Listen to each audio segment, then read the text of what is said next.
Saturday morning was come, and all the summer world was bright and fresh, and brimming with life.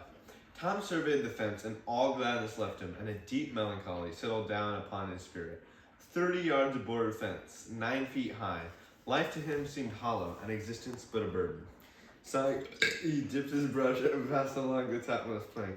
Repeated the operation, did it again, compared the insignificant whitewashed streak with the far-reaching continent of unwashed fence, and sat down on a tree box, discouraged.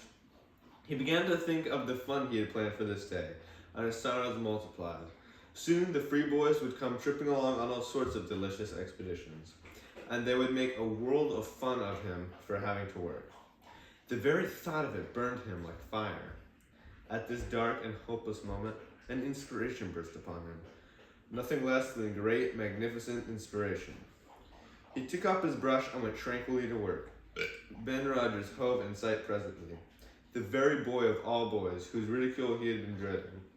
Ben's gait was a hop, skip, and jump, proof enough that his heart was light and his anticipations high. He was eating an apple, and he was personating a steamboat. Tom went on whitewashing, paid no attention to the steamboat. Ben stared a moment, and then said, "Hiya, you're a stump, ain't you?" No answer.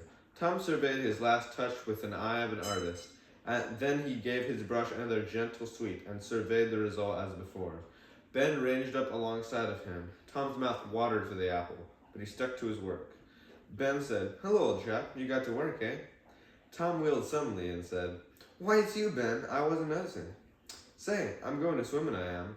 Don't you wish you could? But of course, you'd rather work, wouldn't you?" "Of course you would." Tom contemplated the boy a bit and said, "What do you call work?" "Might that work?"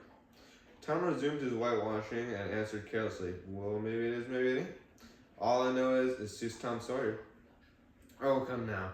You don't mean to let on that you like it?" The brush continued to move. "Like it? Well, I don't see why I ought not to like it. Does a boy get a chance to whitewash a fence every day?" That put the thing in a new light. Ben stopped nibbling his apple. Tom swept his brush daintily back and forth, stepped back to note the effect, added a touch here and there, criticized the effect again. Ben watching every move and getting more and more interested, more and more absorbed. Presently he said, "Say, Tom, let me whitewash a little." Tom considered, was about to consent, but he altered his mind.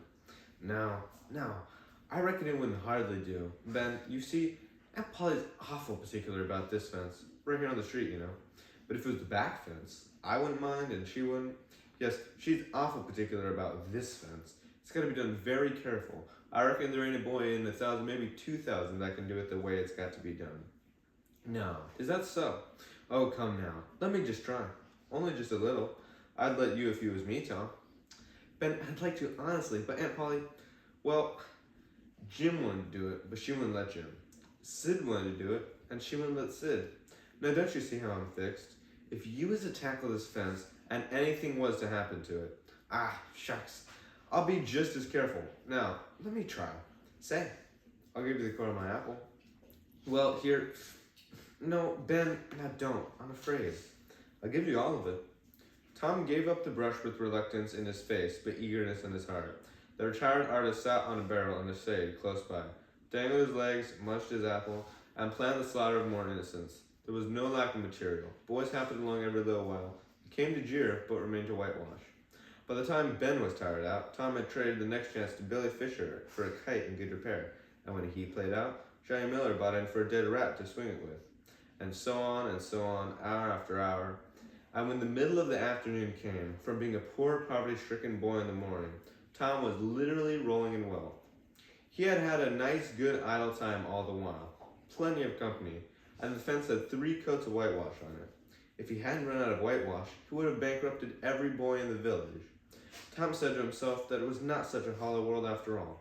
He discovered a great law of human action, without knowing it, namely, that in order to make a man or a boy covet a thing, it is only necessary to make the thing difficult to attain.